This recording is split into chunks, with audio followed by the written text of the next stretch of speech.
And good afternoon. Welcome to We Believe Digital Newsbreak. So glad you're joining us today. Broadcasting live from Jackson, Mississippi, the We Believe Digital Studios on Livingston Road. 55 degrees here in Jackson, maybe going to get up another 1 or 2 degrees. No rain in the forecast today, maybe a little bit tomorrow. Looks like the next considerable rain probably going to be on Sunday afternoon. So glad to be with you today. So many stories to cover, so much going on at the local level. And so let's get going with that from NBC News. Letting us know that Marquita Moore, laying on her sofa at home on the night of October 10th, got a text from her aunt letting her know about the, it was a link to an article revealing that Jackson police had failed to notify the public about dozens of homicides earlier this year. When she opened up that list of 24 homicides that had not been reported to the public, her brother, second name on the list was her older brother, Mario Terrell Moore, 40 years old, had been killed on February 2nd. And here she is finding out about it on October 10th. Mario was buried the same day and in the same place as Dexter Wade, a Jackson man whose death sparked public outrage and calls for a federal investigation when NBC News reported on it last month. And just a recap, Wade, 37, was struck and killed by an off-duty Jackson police officer while crossing a 6-lane highway on March 5th. His family's never found out about it until the body was already in the ground in a pauper's grave. Despite filing a missing persons report, despite his identification being on his body, which was later confirmed by an autopsy, so the man was killed by an off-duty Jackson cop, and the man was buried without any family member being notified by the city or by the county. A lot of finger pointing going on, of course, but here we are now, a second case of a situation, one being a homicide, one being was presumed to be an accident hitting the man on the highway. But no notification of family members as to what was going on. Both of them having been buried in Pauper's Field, and it really poses questions. There's some people in the city now are questioning the involvement of people like Attorney Benjamin Crump and Reverend Al Sharpton. And maybe that's fair, but it seemed to me like if I was the parent and it was my son either dead out on the highway by an accident or whether it was a homicide, I would want to use every bit of resources that I had, anything at my disposal to learn more information when the authorities are clearly not communicating about what's going on. You know, I got a brother that lives out in California, and he just read the Dexter Wade story yesterday, and he called me on the phone and said, "I don't understand. How can this not be a cover-up?" That was his comments, not knowing a word about any of this. That was his question. And you know, Al Sharpton delivered the eulogy at New Horizon International Church on Monday for Dexter Wade. It was a large event. The church, well, I won't say packed, but it was there was hundreds and hundreds of people there. And, you know, Sharpton said he came to Jackson for two reasons. One was to try to bring words of comfort for the family, and two, to try to bring words of discomfort to the city, to the police department, and to the state of Mississippi. So a lot of different opinions as to what's going on with this, but when you withhold 24 names, 24 homicides from the public, and that finally comes out, and those names are released, and then you find out that names on that list of the next of kin or family of those people, no attempt was made, it appears, to communicate with them. You have this Dexter Wade hit by a police vehicle in March, I believe it was March 5th, and nobody seems to know a thing about it until, August. How can that be? And nobody can notify the man's mother or next of kin, but yet when the body is exhumed from the pauper's burial field, number 672, not even a name attached, just like a nobody. The coroner doing the autopsy finds the man's wallet in his hip pocket. And it's got his identification, it's got his address, his mother's address. But no attempt to communicate the family. There's something sinful about that. Al Sharpton says that not too long ago, the water in Jackson was stinking, and he say there's something else stinking in Jackson right about now. So we certainly don't want to be part of the of conspiracy theories, but there's got to be some common sense applied to all this. Something is going on here, and something smells very foul. We do note that there was a change in police chiefs. When was that? Back in June or July? Change in police chiefs. Interesting. Another story out of Jackson. Online sales tax revenue diverted to the city of Jackson could soon mean millions of dollars for major road, bridge, and drainage projects. So on yesterday, the Jackson City Council approved issuing up to $40 million in bonds through the Mississippi Development Bank to help cover infrastructure repair costs. The bonds will be repaid over the next 16 years using at least a portion of the city's modernization tax or use tax revenues. That's the money Jackson receives from its online sales tax diversions. Jackson received about $10 million a year in those funds, typically. Acting Public Work Director Robert Lee said the council approved the bond on a unanimous vote. However, several questions remain, including when the bond will be issued and what projects will be funded by this $40 million. As of Tuesday, the council had yet to finalize its list. However, bond documents show the funds will be divided equally among the city's 7 wards and can be used for road repaving, bridge repairs, drainage, and flooding improvements. So we'll have to keep an eye on that and see what's going on. Another story here in Jackson, days after the city issued a new request for proposals for solid waste collections, the city council wants a lawsuit related to the last RFP thrown out. So at its regular meeting on Tuesday, the council authorized City Attorney Katoria Martin to seek the dismissal of an appeal filed by Richards Disposal earlier this year. The discussion lasts for less than 10 minutes, with Martin threatening a defamation suit against council members for comments made, and Aaron Banks, the council president, discussing the possibility of defunding her office if she refused to act. For her part, Martin said council couldn't direct litigation. And boy, if that's not clear after Judge Clark's rulings back in April, I don't know what is.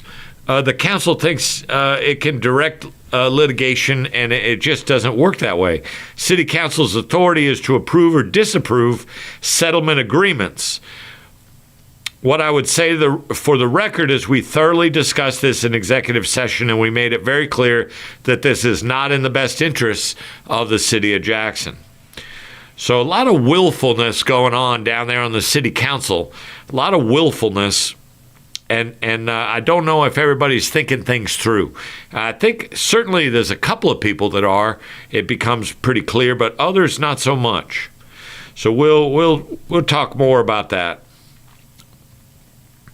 Of course, the city council wants Richard's lawsuit to go away, but the city council, the city council and their decision making on this long-term garbage contract.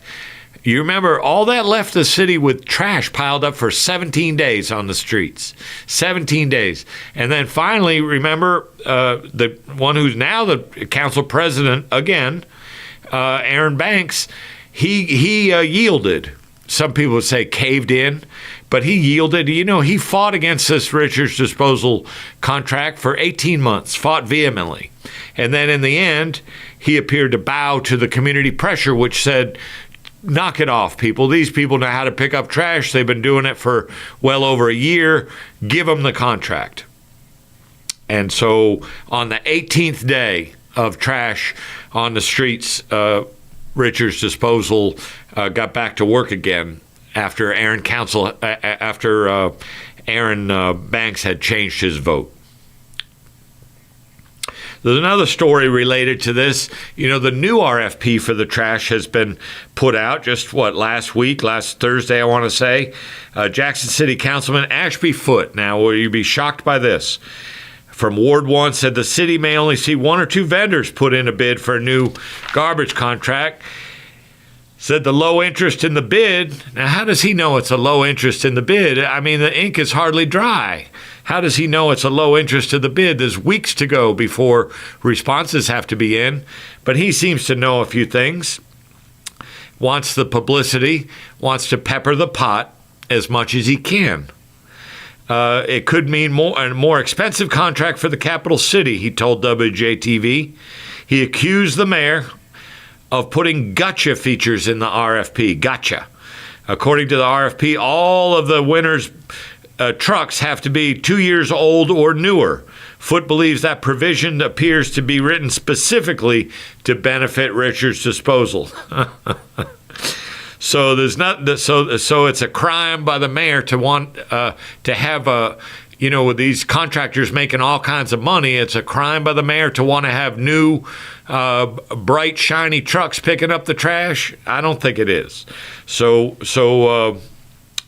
Anyway, Ashby Foote has been on the city council now since 2014, or put in 2014. He presided over waste management, bilking this community millions upon millions of dollars more than was fair for a long-term contract. And he has fought vehemently for waste management to have this contract and not have Richards Disposal have this contract. And you wonder why that is. Ashby Foote, that's Ward 1. Up in the northeast corner, and I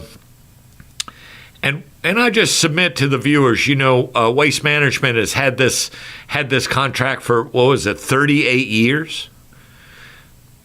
Please let us know the footprint in 38 years that Waste Management has left in this community, making millions and millions and millions of dollars off our predominantly black tax base here in Mississippi.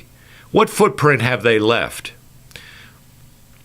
We'd love to know what it is. I mean, aside from maybe sponsoring a golf tournament, what have they done? What have they given back to the community for having access to the kitty for 38 years?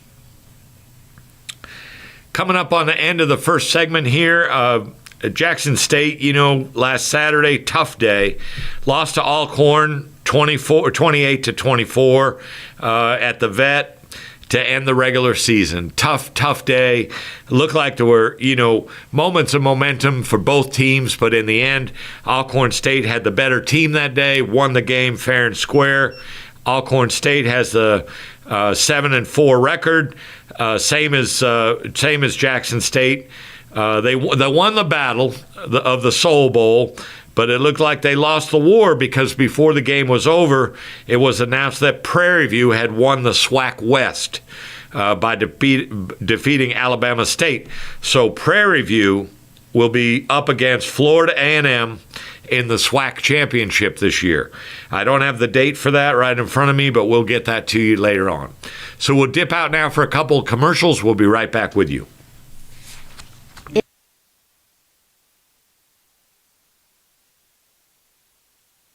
An African-American female-owned newspaper with a trusted voice that is highly respected throughout the city, state, and nation. Our motto, keepers of the knowledge for people who speak the truth, since 1993. Significantly influences the thoughts, attitudes, and buying decisions of its readers.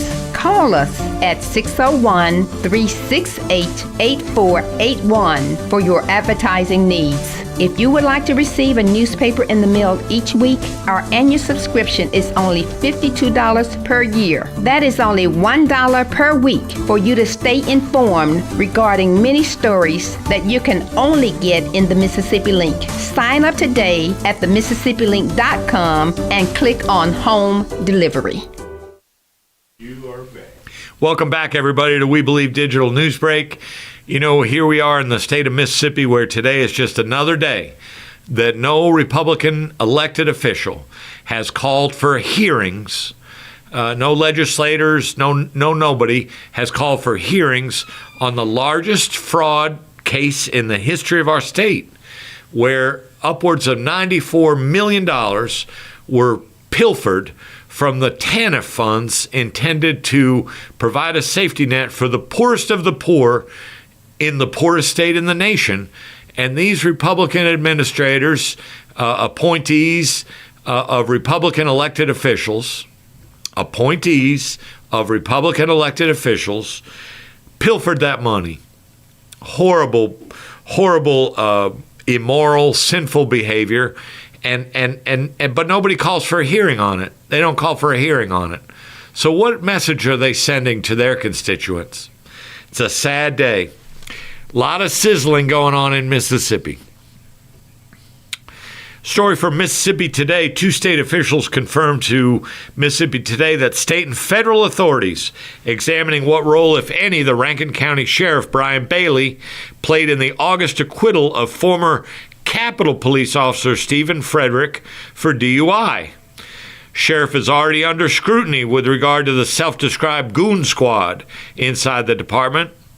The January 24th attack on two black men by five deputies and one Richland police officer, all of them white, their two victims black, torturing and sexually abusing these two black members. These guys ended up pleading guilty, and supposedly they're going to have sentencing in the month of January. But how is it that Brian Bailey is the sheriff over there? He don't seem to know nothing about this goon squad that operates in his department. How is that? On March 12th, Frederick, who has been dating Bailey's daughter, was charged with driving under the influence after crashing a state-owned Mississippi Department of Public Safety vehicle.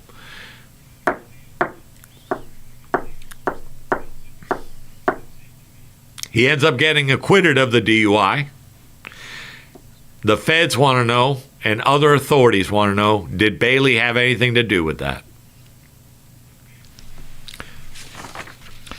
On the broader national news stories, a new Navy plane, the P-8 Poseidon, a surveillance aircraft, kind of an anti-submarine surveillance aircraft, overshot a runway approaching a Marine Corps base in Hawaii. Ended up in Kanawha Bay. None of the 9 people aboard were injured. Happened before 2 p.m., according to the Marine Corps spokesman, Major Jordan Fox. All 9 passengers aboard at the time of the incident are accounted for, and no injuries reported. So mishap, but nobody got hurt. That's great stuff. An editorial in the Chicago Tribune this morning. 60 years ago today, Americans of all stripes were shocked when Walter Cronkite told them while wiping away tears that John F. Kennedy had been shot and killed in Dallas. It's a lengthy editorial. I recommend that you read it. Just some of from the final words as we take stock and acknowledge a day that did indeed forever change our history. Maybe we can recapture a little what JFK at his best stood for. Respect and tolerance for each other, regardless of creed or color. Imagination, faith in our ability to achieve, and optimism that a better future is possible. Wouldn't that be great in these bitterly divided times? Wouldn't that be great if we could listen to those words and take action on those words? And here we are at the Thanksgiving Eve today. Wouldn't it be great if we can approach these holidays, especially with loved ones, and bury hatchets and get along with each other, and work on a better, focusing on a better future where people are respected and contributions are honored. Optimism about the future instead of worrying. Are we headed for a second civil war in this country? Last Friday, the Supreme Court added another case to its docket, asked the justices to overturn decades-old precedent to scale back the power of federal agencies, as well as cases that look at qualified immunity for police officers. So it looks like they're gonna get another look at that. The new case is a companion to a similar dispute involving some herring fishermen. So how about that? Also, a federal appeals court on Monday ruled that a key tool used to enforce the Voting Rights Act, possibly setting up another Supreme Court showdown over the nation's largest civil rights laws. This is according to a story in CNN. On Monday, that lower court ruling was upheld 2-1 by a 3-judge panel of the 8th U.S. Circuit Court of Appeals. Their rulings of the 8th Circuit apply in Arkansas, Iowa, Minnesota, Missouri, Nebraska, North Dakota, and South Dakota. For much of the last century, courts have assumed that Section 2 of the Voting Rights Act is privately enforceable. A deeper look has revealed that this assumption rests on flimsy footing, wrote Circuit Judge David Strauss, a Trump appointee. In the majority opinion, joined by Judge Raymond Gruender, an appointee of former President George W. Bush. Chief Circuit Judge Levensky Smith, another Bush appointee, dissented. Until the U.S. court rules or Congress amends the statute, I would follow existing precedent that permits citizens to seek a judicial remedy. Rights so foundational to self-government and citizenship should not depend solely on the discretion available of the government's agents for protection.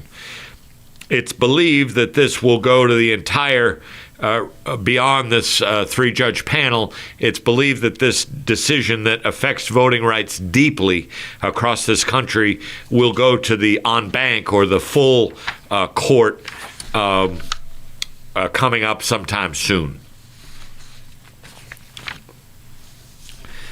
Over to Israel and Palestine. The Israeli government and Hamas agree to a hostage deal.